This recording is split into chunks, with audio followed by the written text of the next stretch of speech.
Assalamualaikum warahmatullahi wabarakatuh.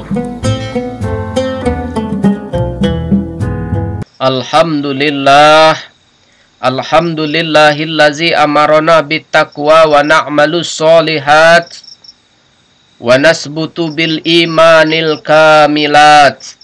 Ashhadu an la ilaha illallah wa ashhadu anna Muhammadar Rasulullah. Allahumma salli wa sallim ala Muhammad wa ala alihi wa ashabihi ajma'in. Amma ba'du. Usikum wa nafsi bitaqwallah. Ittaqullaha haqqa tuqatih wa la tamutunna illa wa antum muslimun. Ma'asyiral muslimin, sidang jemaah Jumat yang dirahmati oleh Allah Subhanahu wa taala. Marilah kita di dalam hidup di dunia ini senantiasa membina jiwa dan hati kita dengan bertakwa kepada Allah Subhanahu wa taala.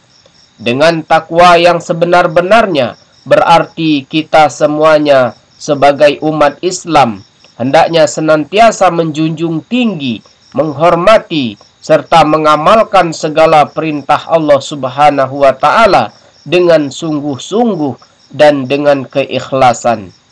Juga tidak lupa menjauhi segala larangannya dengan tunduk dan penuh kesabaran agar kita dalam hidup ini dapat mencapai dua kebahagiaan, yaitu kebahagiaan dunia dan kebahagiaan sampai akhirat nanti. Sidang jemaah Jumat yang dirahmati oleh Allah Subhanahu wa taala. Siapakah kira-kira manusia yang akan menjadi pilihan dan siapakah generasi muda yang akan menjadi pilihan Allah dan mendapatkan pengayoman dan anugerah pada hari kiamat? Hadirin, pertanyaan ini dijawab oleh Rasulullah Shallallahu Alaihi Wasallam dengan sabdanya, 7 golongan yang akan mendapatkan perlindungan di saat-saat tidak ada perlindungan kecuali perlindungan Allah. Yang pertama, pemimpin yang adil.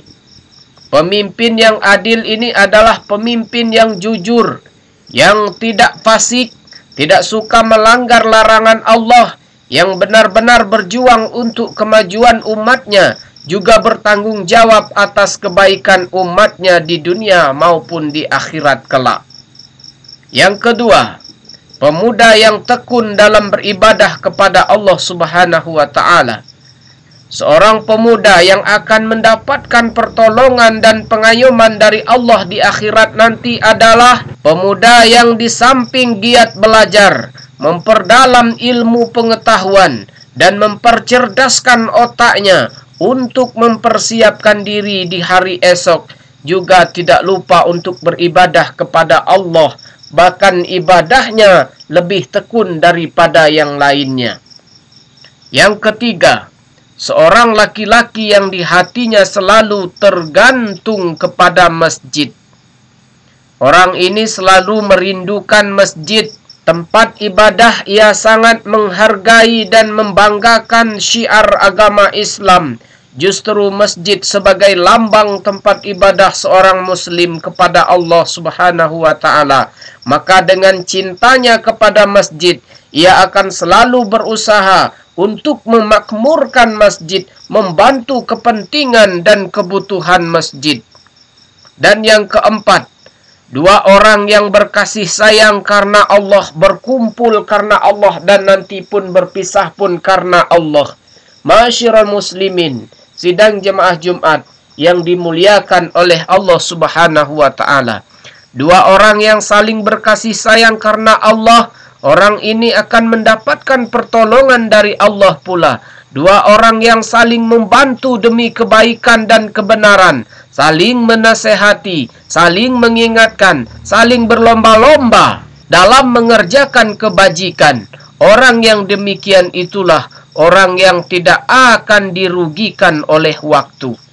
Dan yang kelima, seorang laki-laki yang diajak oleh seseorang perempuan cantik yang tidak mau diajak untuk berzina dengannya.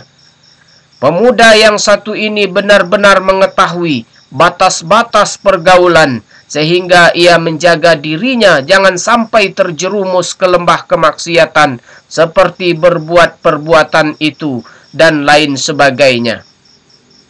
Dan yang keenam, seorang yang bersedekah kemudian sedekahnya itu disembunyikannya. Banyak sekali orang yang bersedekah namun jarang mereka tidak memamerkan sedekahnya itu kepada orang lain. Perbuatan memamerkan, perbuatan baik inilah yang disebut dengan riya. Dan orang yang akan mendapatkan pertolongan dari Allah nanti adalah orang yang bersedekah namun ia tidak mengiringi sedekahnya itu dengan riya. Ibarat ia memberikan dengan tangan kanan, maka tangan kirinya tidak mengetahuinya. Ia ikhlas hanya karena Allah saja. Ia tidak peduli dengan perkataan manusia. Ia tidak menginginkan pujian manusia. Bahkan ketika dipuji, ia tidak gembira. Karena pujian itu ibarat parfum. Kita cium saja, namun jangan ditelan. Nanti kita bisa mati disebabkan karenanya. Masyiral muslimin rahimakumullah. Inilah yang dinamakan dengan sedekah yang tulus dan ikhlas karena Allah semata. Ia tidak mengharapkan pujian dari manusia, hanya keridhaan Allah lah yang ia harapkan. Dan yang ketujuh, seseorang yang selalu ingat kepada Allah di waktu sunyi senyap sampai ia mencucurkan air matanya. Hadirin, ada orang itu yang hatinya lembut jika ia ingat kepada Allah, apalagi ingat akan siksanya yang amat pedih di akhirat nanti, maka ia dengan mudah mencucurkan air mata. Kadang ia mengingat betapa hinanya dirinya di hadapan Allah, betapa dosa yang telah dilakukannya.